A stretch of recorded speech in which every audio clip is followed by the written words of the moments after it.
Assalamualaikum warahmatullahi wabarakatuh. Baik adik-adik, kali ini kita akan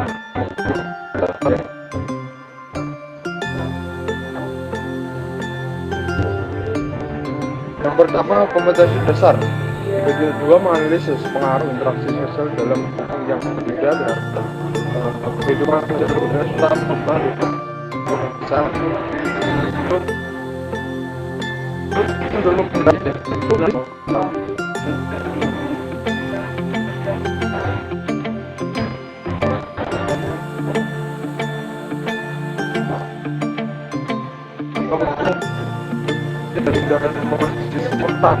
Perpindahan pun orang ke orang dari satu lapisan yang lain. Kemudian yang kedua, seorang yang mengalami perubahan tingkat atau status sosial dari satu lapisan ke lapisan yang lain yang lebih baik atau lebih rendah, atau tanpa mengalami perubahan kedudukan serta.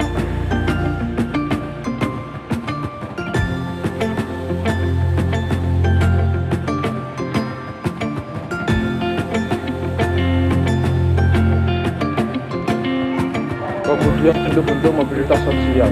Yang pertama itu ada dua. Yang pertama mobilitas vertikal, yaitu perpindahan seorang atau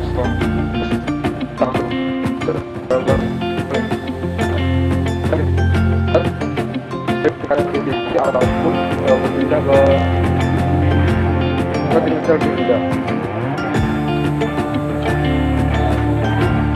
Kemudian sebenarnya mobilitas horizontal, yaitu perpindahan seseorang atau kelompok orang dalam lapisan sosial.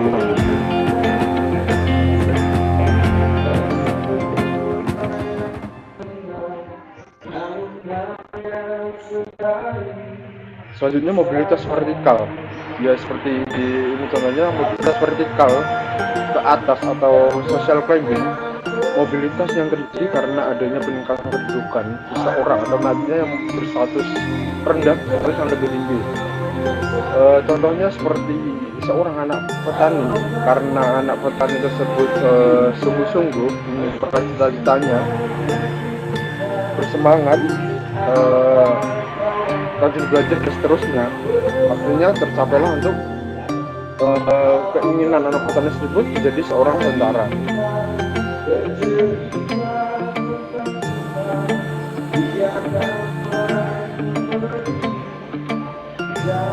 Selanjutnya mobilitas vertikal. Mobilitas vertikal ke bawah atau sosial sinking. Mobilitas yang terjadi karena adanya proses penurunan status atau kedudukan seseorang. Contohnya seorang pengusaha sukses karena seorang pengusaha tersebut kurang berhati-hati, terlalu meremehkan dan sebagainya, akhirnya pengusaha tersebut mengalami kebangkrutan sehingga mengalami penurunan status.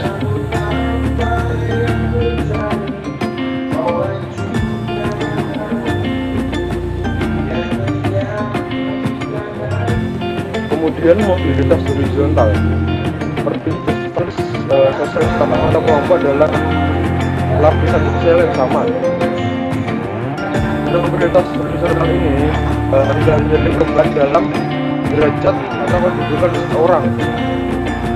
Sebenarnya seorang IPS di SMP 2 pindah ke SMP 4, kamu tetap menjadi seorang guru IPS. Jadi tidak ada perpindahan kenaikan ataupun penurunan derajat atau kedudukan guru tersebut.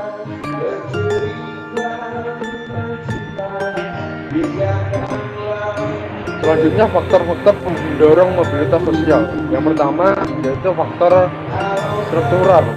Faktor ini terkait dengan kesempatan seseorang untuk menempati sebuah kedudukan serta kemudahan untuk memperolehnya.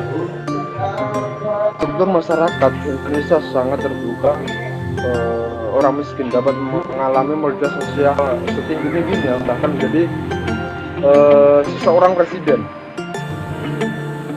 Yang kedua, faktor individu. Faktor individu adalah kualitas seseorang, baik individu dari segi tingkat pendidikan, penampilan maupun keterampilan pribadi.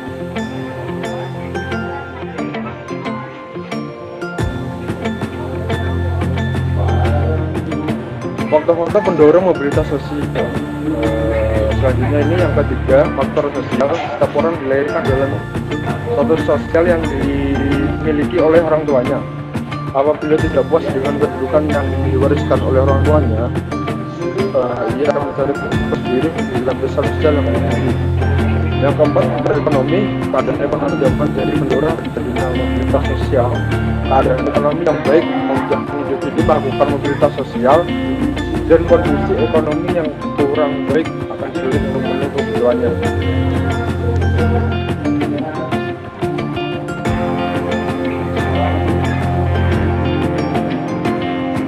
Selanjutnya nomor 5, faktor politik. Keadaan negara yang tidak menentu pengaruh situasi keamanan yang mengakibatkan terjadi mobilitas sosial manusia ke daerah yang lebih aman, atau bisa disebabkan karena sistem politik pemerintah yang bertentangan dengan hati nurani maupun paham yang dianutnya.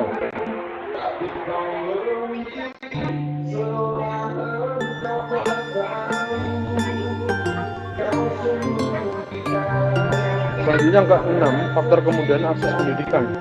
Jika pendidikan mudah didapat, itu mudah bagi orang untuk melakukan pendidikan atau mobilitas dengan berbekal ilmu yang diperlukannya.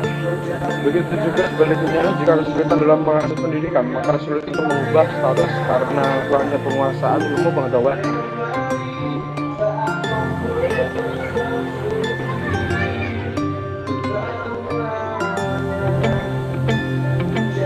Selanjutnya faktor penghambat mobilitas sosial, yaitu kemiskinan, dalam hal ini faktor ekonomi.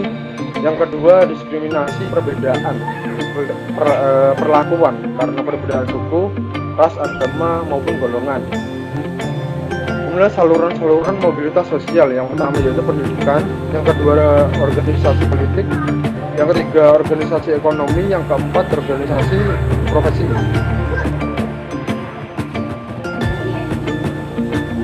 Sekian, terima kasih. Semoga bermanfaat untuk adik-adik. Bila ada salah kata maupun ucapan, saya mengucapkan minta maaf yang sebesar-besarnya. Assalamualaikum warahmatullahi wabarakatuh.